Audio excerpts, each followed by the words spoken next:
Aujourd'hui, notre leçon de mathématiques, c'est la comparaison des nombres décimaux. Ce que nous devons atteindre, c'est ce que nous devons savoir faire aujourd'hui, c'est comparer entre deux nombres décimaux et intercaler un décimal entre deux entiers. Alors, pour apprendre à comparer des nombres décimaux, on a un petit exercice à faire. Donc, on a deux cyclistes, Jamila et Mina, qui roulent sur la piste pendant 5 minutes. Le compteur du vélo de Jamila indique 2,5 km, alors que le compteur de Mina indique 2,375. On nous demande qui a parcouru la plus grande distance. Pour cela, ils nous ont tracé une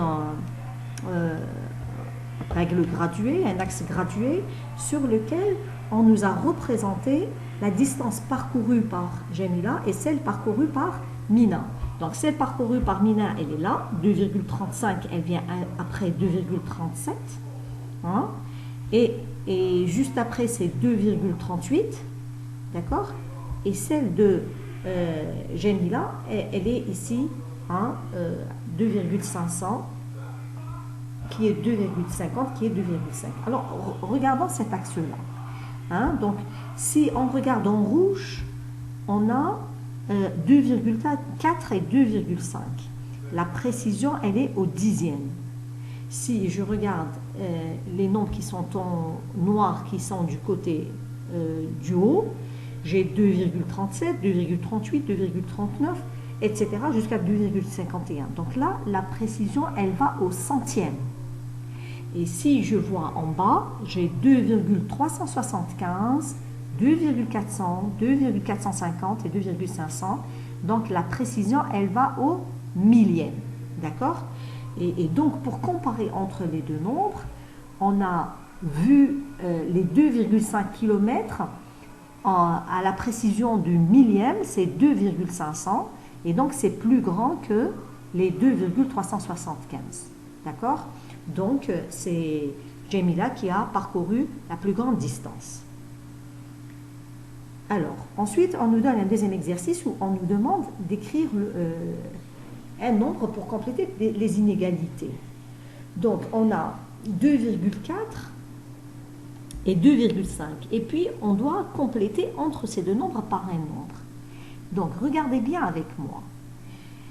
Là, ici, pour comparer entre deux nombres, je dois d'abord voir les parties entières. Donc, ici, les parties entières, c'est 2, 2. Ensuite, je regarde les parties décimales. Ici, la partie décimale, c'est 4. Ici, la partie décimale, c'est 5. 4, la partie décimale, pardon, le dixième. Donc, 4 est plus petit que 5. Mais il n'y a pas de chiffre qui est entre eux. Donc là, je dois aller chercher vers les centièmes. Et alors, dans les centièmes, je peux aller de 1 jusqu'à 9. Hein, si je prends 2,41, il est plus grand que 2,40, 2,4, et plus petit que 2,50, qui est 2,5. Si je prends 2,42, plus grand que 2,4, plus petit que 2,5. C'est valable jusqu'à 2,49. Donc là, je peux écrire 2,41 ou 2,42, 2,43, 2,44, 2,45, 2,46, 2,47, 2,48 ou 2,49. Quel que soit le nombre que vous prenez est juste. D'accord? Ils sont tous compris entre 2,40 et 2,50. Ensuite, là, on nous dit 2,45. Hein, je dois chercher un nombre qui est plus grand que 2,45, qui est plus petit que 2,46. Donc là, les parties entières sont égales, c'est le 2. Ensuite, les dixièmes sont égales, c'est 4. Ensuite, les centièmes, j'ai 5 et 6. Il n'y a aucun chiffre qui est compris entre les deux. Donc, je dois aller chercher dans les millièmes. Même chose. Je prends 2,451, il est plus grand que 2,45 et plus petit que 2,46. 2,452, c'est la même chose. 2,453, 2,454, 2,455, 2,456, 2,457, 2,458 et 2,459.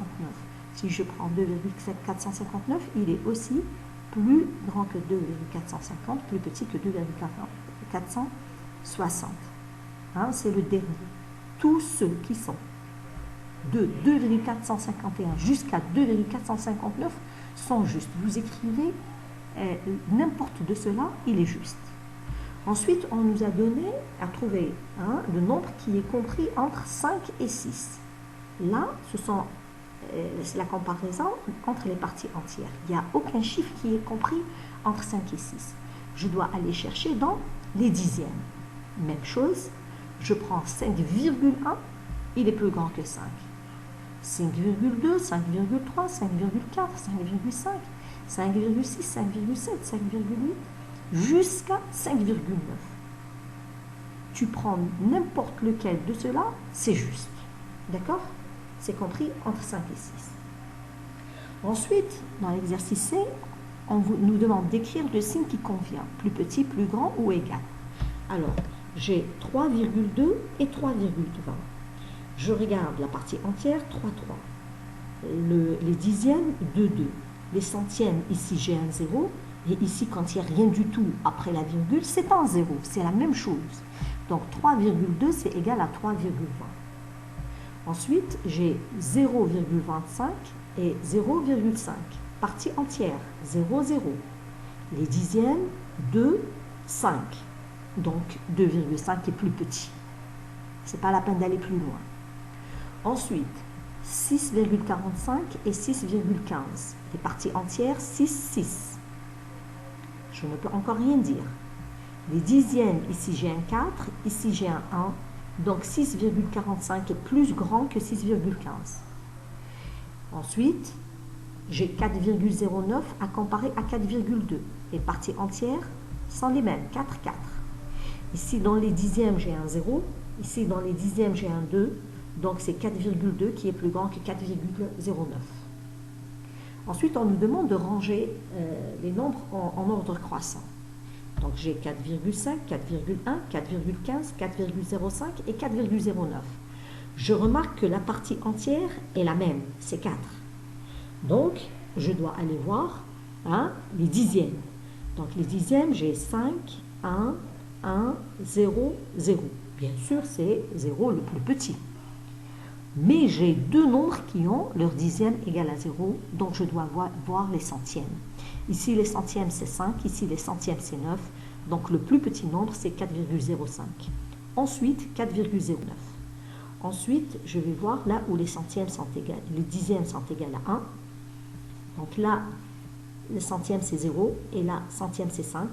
Donc 4,1, ça veut dire 4,10, c'est la même chose. C'est lui qui est plus petit que 4,15. Donc je mets 4,1, ensuite 4,15 et enfin 4,5. Enfin, on nous demande de compléter le tableau. Donc, dans le tableau, il y a le nombre, qui est un nombre décimal. Ensuite, on a son encadrement entre deux parties entières. Et enfin, on a l'arrondi à l'entier le plus proche. Alors, on va voir le premier exemple. On a 2,88. Donc 2,88, il est encadré entre les parties entières les plus proches. C'est, puisqu'ici j'ai 2,85, donc c'est 2 qui est le nombre entier le plus petit. D'accord? Et ensuite, celui qui vient juste après, c'est le 3. Maintenant, je dois voir comment je prends l'entier le plus proche. Donc là, je regarde dans la virgule. Si la virgule est plus grande que 5, que 50, donc je prends le nombre le plus grand. Si la virgule c'est plus petit que 50, je prends le nombre le plus petit. Là, 85 est plus grand que 50, donc le nombre le plus proche c'est 3. Donc pour 1,05, le nombre le plus petit, enfin quand je dois encadrer, le plus petit, le plus proche c'est 1, et le plus grand, le plus proche c'est 2. Et alors là j'ai 1,05, donc ici j'ai un 0, c'est plus petit que 5, et donc le nombre le plus proche c'est 1. Ensuite j'ai 17,32, donc 17,32 il est compris entre le nombre entier le plus proche c'est 17, et le nombre entier le plus grand, le plus proche, c'est 18. Et donc là, dans la virgule, j'ai 32, c'est plus petit que 50. Donc le nombre le plus proche, c'est 17 et non pas 18. Ensuite, dans 0,75, le nombre est compris entre 0 et 1. Après, dans la virgule, j'ai 75, donc c'est plus grand que 50, donc le nombre le plus proche, c'est 1. Ensuite, j'ai 5,55, donc le nombre est compris entre 5, et celui qui vient juste après, c'est 6. Si je vois après la virgule, c'est 55, donc c'est plus grand que 50, donc le nombre le plus proche, c'est 6.